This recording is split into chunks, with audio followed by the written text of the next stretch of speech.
Hey folks, sorry about that if you caught me.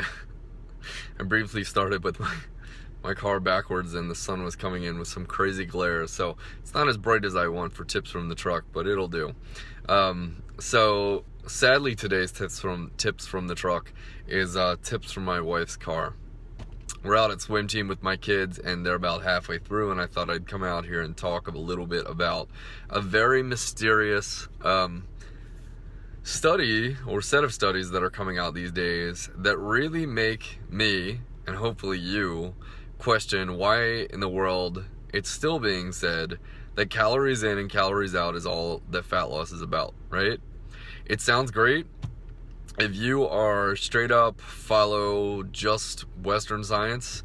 It's probably what you ascribe to, but there's some very real questions about if it's true that weight loss is only about calories in and calories out, or fat loss is a better word, then why in the world are they finding fake sugars and diet sodas linked to high levels of fat, belly fat, right? That the studies coming out about diet sodas and sucralose and all of your fake sugars linking to high levels of belly fat don't make any sense if you just ascribe to the calorie theory. It's why I strongly believe in calories as a useful tool, but I don't think it's the end all be all, and there's a lot more to learn than just to track your food and your points and your calories in whatever way you want to do it. Okay?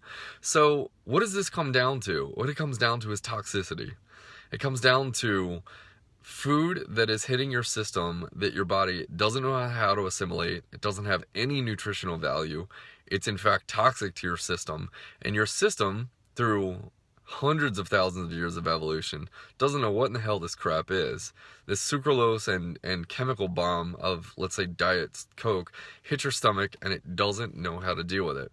So it doesn't even matter the fact that this stuff has zero calories. It's screwing with your metabolism and your digestion.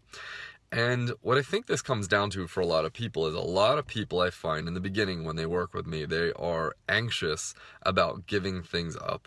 And if that's you, I totally get it. If that's you, you can hit a thumbs up, hit a like, say, yep, that's what I struggle with too. It's that idea of, oh shoot, what if I have to give up my daily Diet Coke or my daily chocolate or my daily whatever, fill in the blank with some sugary substance or potato chips or whatever.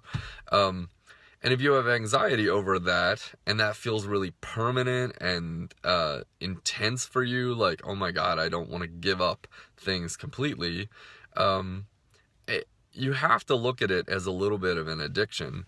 So you want to treat it as an addiction. And what I find is when my clients want to really get serious and want to take out not just get a diet that has more calorie control in it, but also clean up their diet, that the more whole hog they do, the more close to 100% on they go, the easier it is.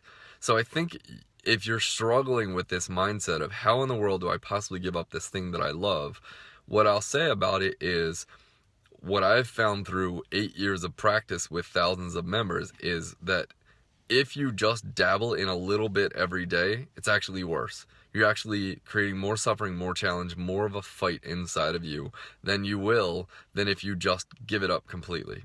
Okay? So I urge you to narrow down foods that aren't helpful for you to 1 day a week.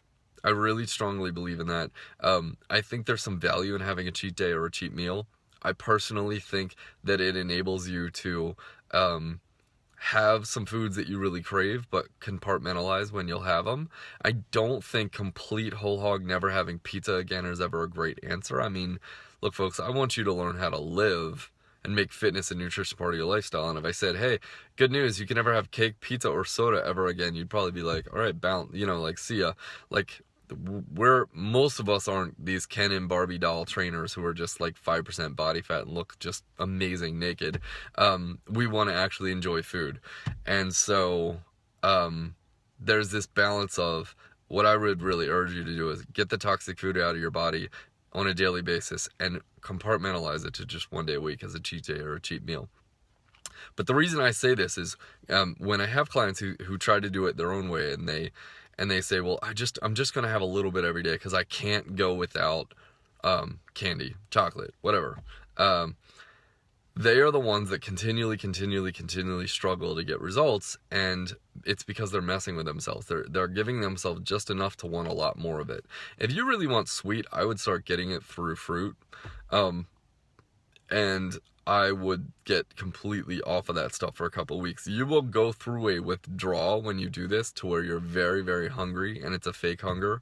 When you come off of your uber sweet foods, particularly, they have a strong mind-body connection. They're going to really make you feel like you are ravenous, and you could eat like highly nutritious food, give up sugar for 2 weeks, and just be, anybody had this experience, and just be like crazy hungry.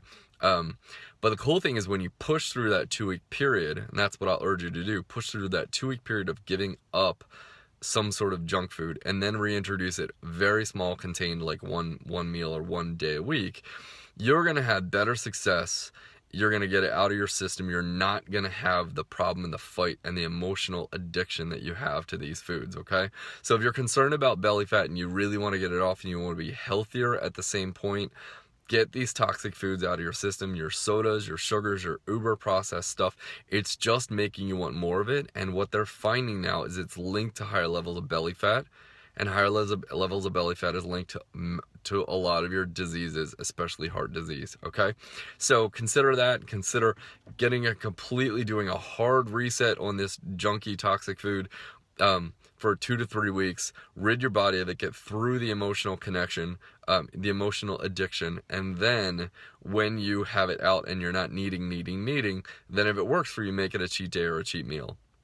Okay, I hope this tip was helpful. As always, if it was, make sure you like my page, follow my page, share this with tag any friends who you think would also like this information. I tried to do a great mixture of kettlebell fitness tips, nutrition tips, all sorts of lifestyle stuff to help you guys keep making progress. And in 2 days, I will have one of my clients in her mid-60s doing a little kettlebell demo. Her name is Peggy. She's been with me for, I'm not exactly sure, but I think over 3 years now. And I'm doing demos of different people in different age groups. And Peggy's an inspiring, awesome story of how somebody in their 60s is creating really the best fitness of her life, feeling her absolute best. I'm going to show you what kind of moves she's using to get these awesome results, how great she feels, how her doctor is a huge fan of what she's doing for herself, and just really how to keep inspiring you all to keep moving, keep getting stronger, and focus on nourishing foods. All right, thanks so much, folks. I'll catch you next time.